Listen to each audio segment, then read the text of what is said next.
আসসালামু আলাইকুম রহমতুল্লাহি ওবারাকাতু।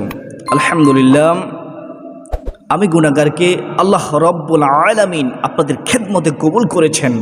এটাই আল্লাহ তাআলার পক্ষ থেকে বড় নিয়ামত, আমার জন্য বড় বড় দয়া। আল্লাহ আমাকে যদি কবুল না করতেন, আমি আপনাদের খেদমতে কিছু কথা বলার সুযোগ পেতাম না। যাই হোক, আল্লাহ রাব্বুল আলামিন যেহেতু আমাকে কবুল করেছেন, এই জন্য শুকরিয়া জ্ঞাপন করে আলহামদুলিল্লাহ। আর আপনাদেরকে শোনার তৌফিক দিয়েছেন, মূল্যবান কথা শুনবেন মনোযোগ দিয়ে, এই জন্য আপনার শুকরিয়া জ্ঞাপন করেন আলহামদুলিল্লাহ। আমার আপনার জন্য হতে পারে আজকের এই আলোচনায় জীবনের শেষ আলোচনা। আসুন আমরা প্রথমে তওবা করে নেই, ইস্তেগফার করে নেই।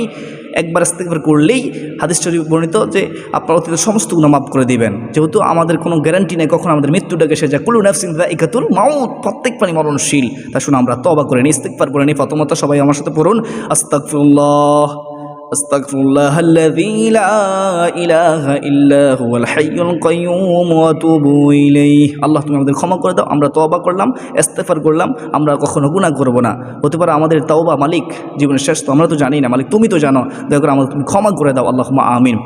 সুপ্রিয় দিনী ভাই বোনেরা, দেখেন আমার হাতে যে কোরআন দেখতেছেন, এই কোরআনের উপরে লেখা আছে ইন্নাহু লাকুরআনুন কারীম। নিশ্চয় উহা হচ্ছে কোরআন কারীম হচ্ছে সম্মানিত কিতাব। যালিকাল কিতাবু লা রাইবা ফি, এই কিতাবের মধ্যে কোনো ভুল নেই, এই কিতাবের মধ্যে কোনো সন্দেহ নেই। সাদাকাল্লাহুল আযীম। আমার আপনার রব আল্লাহ তাআলা মহান রব্বুল আলামিন যাহা বলেন সবই সত্য। এই কোরআন কারীমের মধ্যে আমার আপনার রব আল্লাহ তাআলা বলেন, বিসমিল্লাহির রহমানির রহিম, ওয়ানুনাজ্জিলু মিনাল কুরআনি মা হুয়া শিফাউ ওয়া রাহমাতুল লিল মুমিনিন ওয়া লা ইয়াজিদুজ যালিমিনা ইল্লা খাসারা। আল্লাহু আকবার। আপনাদের যেন ইমানটা, বিশ্বাসটা দৃঢ় হয়, জন্য আয়াতটা তেলাওয়াত করলাম। আয়াতটা অর্থ যদি শুনুন, আপনার বিশ্বাসটা আরও দৃঢ় হবে।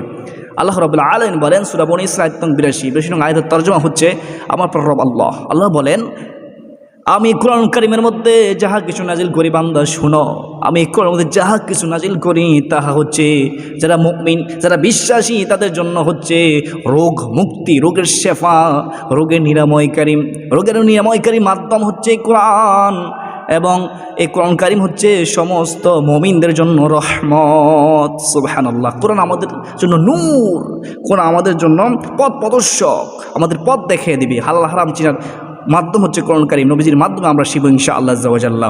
সুপ্রিয় দিনী ভাই বোনেরা, তা মূল কথা আমরা চলে যাই। আজকে আমরা শিখব, আমাদের পায়ে যখন ব্যথা অনুভব হবে, যত রকমের জটিল ব্যথা হোক না কেন, আমার আপনার রব আল্লাহ মহান রব্বুল আলামিন এই কোরআন কারীমের বরকতে এবং হাদিসে বর্ণিত একটি দোয়া আছে, এই দোয়াটির উপর আমল করলে ইনশাআল্লাহ আমাদের পায়ের ব্যথা যত জটিল হোক না কেন, আমাদের এই পায়ের ব্যথা দূর হয়ে যাবে। মনোযোগ দিয়ে শুনুন, আল্লাহ তাআলা আপনাদেরকে মনোযোগ সহকারে শুনুন, তৌফিক দান করুন, আল্লাহুম্মা আমিন। দেখেন, এই সূরাতুল ফাতিহা হচ্ছে সমস্ত রোগের মহা ঔষধ। সুনানে দারামি হাদিস নং হচ্ছে 3413 নং হাদিস। মেশকাতের মধ্যে হাদিসটি রয়েছে 2170 নং হাদিস। এটা হচ্ছে দলিল, প্রমাণ, আমি রেফারেন্স বলে দিলাম। মূল কথাটা হচ্ছে আল্লাহ রাসূল সাল্লাল্লাহু আলাইহি ওয়াসাল্লাম বলেন যে সূরা ফাতিহা সব রোগের মহা ঔষধ। আরও অসংখ্য ফজিলত রয়েছে। যাই হোক, আপনাদের দৃঢ় বিশ্বাস আনার জন্য আমি এই হাদিসটি আপনাদের সম্মুখে পাঠ করলাম।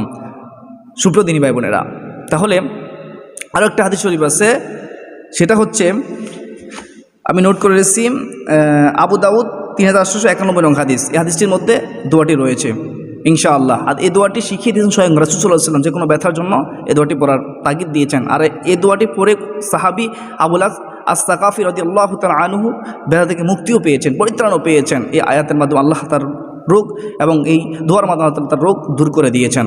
দেখেন, মনোযোগ দিয়ে শুনুন। আপনার মতো অজু করবেন, অজু করে আপনি 2 রাকাত নফল আদায় করবেন, করে আপনি ওই নামাজ স্থানে 2 হাত তুলে আল্লাহর কাছে প্রার্থনা করুন, আল্লাহ তুমি হচ্ছে রোগ নিরাময়কারী, আল্লাহ এমন রোগ নিরাময় করে যাতে করে আমার এই রোগ আর না থাকে। আল্লাহ রাব্বুল আলামিনের কাছে দোয়া করবেন, কানাকাটি করবেন। এবার দেখেন, আপনি যখন এইভাবে দোয়া করার পর আপনি নামাজ স্থানে বসেই সূরাতুল ফাতিহা পড়ার পূর্বে কয়েকবার আপনি আস্তাগফিরুল্লাহ পড়বেন, কয়েকবার দুরূদ শরীফ পড়বেন। আপনি যে কোনো দুরূদ শরীফ পারেন, যেটা আপনার কাছে সহজ মনে হয় সেটাই পড়বেন। কয়েকবার পড়ার পরে আপনি সূরাতুল ফাতিহা 7 বার পাঠ করবেন। সূরাতুল ফাতিহা 7 বার পাঠ করে আপনি এরপর আবার কয়েকবার দুরূদ শরীফ পড়ে পানির মধ্যে আপনি ফু দিবেন। একটা গ্লাসের মধ্যে পানি নেবেন, নেওয়ার পরে ওই পানির মধ্যে ভাবে ফু দিয়ে ওই পানি আপনি 3 নিঃশ্বাসে 3 দমে সুন্নাহ তরিকে পান করবেন ইনশাআল্লাহ আজ্জা ওয়া জাল্লা। এটা হচ্ছে প্রথম একটি আমল।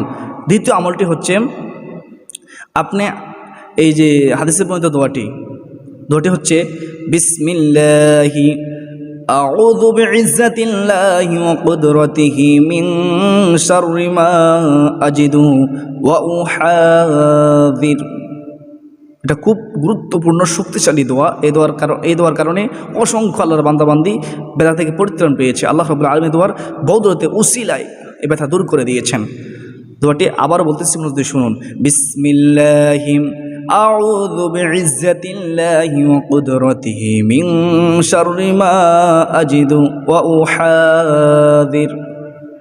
এই দোয়াটি পড়ার পূর্বে কয়েকবার আস্তাগফিরুল্লাহ পড়বেন, কয়েকবার দুরূদ শরীফ পড়ার পরে আপনার এই পায়ের ব্যথা হচ্ছে না, এই পায়ের ব্যথার উপর আপনি মর্দন করবেন, পায়ের উপরে মর্দন করবেন, জোরে জোরে মর্দন করবেন, মাসে করবেন, এভাবে করবেন আর পড়তে থাকবেন। মোট 7 বার পড়ার পর আপনি মর্দন করা মুছে ফেলবেন। তারপরে আপনার হাতের মধ্যে ফু দিয়ে আবার মর্দন করে নেবেন। যদি দেখেন ব্যথা না কমে তাহলে বিশ্বাস রাখবেন ইনশাআল্লাহ। অবশ্যই আল্লাহ রাসূল সাল্লাল্লাহু আলাইহি ওয়াসাল্লাম সত্য কথা বলেন, অবশ্যই কোরআন সত্য। হতে পারে আমার আমলের মধ্যে ত্রুটি রয়েছে জন্য কবুল হচ্ছে না, আবারও পড়বেন, দরকার হচ্ছে না আবারও আমলটি করবেন। যদি তাও না কবুল হয় আবারও করবেন, কয়েকবার করুন ইনশাআল্লাহ। আপনার আমল আল্লাহ তাআলা কবুল আপনার পায়ের ব্যথা দূর করে দিবেন। এভাবে কয়েকদিন করে দেখেন। আর আপনি হালাল হারাম মেন চলতে হবে। যদি আপনি সুদ খান, ঘুষ খান, অন্যের হক নষ্ট করে আপনি যদি তার ক্ষতি করে থাকেন, অন্য মানুষের কষ্ট দিয়ে থাকেন, তাহলে আপনার আমল কার্যকরী হবে না। 5 ওয়াক্ত নামাজ আপনাকে পড়তে হবে।